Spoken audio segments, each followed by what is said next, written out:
आपका मेरे चैनल पे स्वागत है। ये है हिस्ट्री की आंसर की 10th क्लास का जो आईसीएसई का हुआ है आज एग्ज़ाम। तो इसमें क्वेश्चन पहले पहले क्वेश्चन का आंसर है विंटर सेशन, दूसरा है एडजर्नमेंट, तीसरा है 238 इलेक्टेड 12 नॉमिनेटेड, चौथे का है 1/10, आगे पाँचवें का है the members of both the houses vote to choose the speaker, 6 है 2 years, 7 है it can empower the parliament to make laws on special list state list, the union law will prevail। फिर अगला है ask question, 10th का है has to be approved within 6 months from the reassembly of the parliament। फिर 11th का है should be graduate from any university in India। 12th का है member of the legislative assembly. 13 का है 20, 14 का है प्रोक्लेमेशन ऑफ नेशनल इमरजेंसी।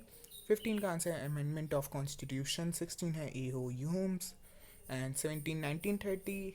18 का है ही established the Brahmo Samaj, they wanted to launch violent agitation against the British. 20 का है 1905। 21 का है to divide Hindu in Muslims. 22 का है to promote among Muslim of India support for the British government.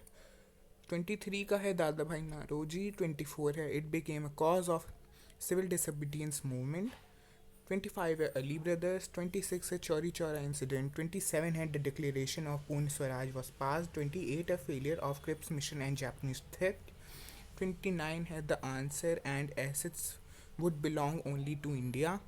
10th है give me blood I शिल give you freedom. 31 है the only alternative to partition was federation with a weak centre.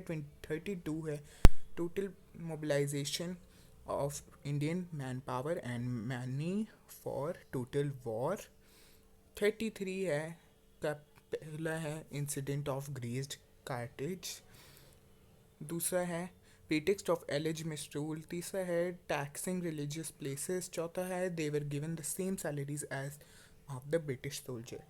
34 जो last question है उसके answer वो लाल बाल पाल and second है assertive nationalism। Third है अटेनमेंट ऑफ पूर्ण स्वराज और चौथा है स्वदेशी एंड बाइकॉट। तो आप लोग कमेंट सेक्शन में बताइएगा आपके कितने मार्क्स आए। चलिए अब हम लोग अगले पेपर में हिंदी वाले के आंसर कीज़ बताएंगे, तो सब्सक्राइब करके रख लीजिएगा। तब तक के लिए बाय।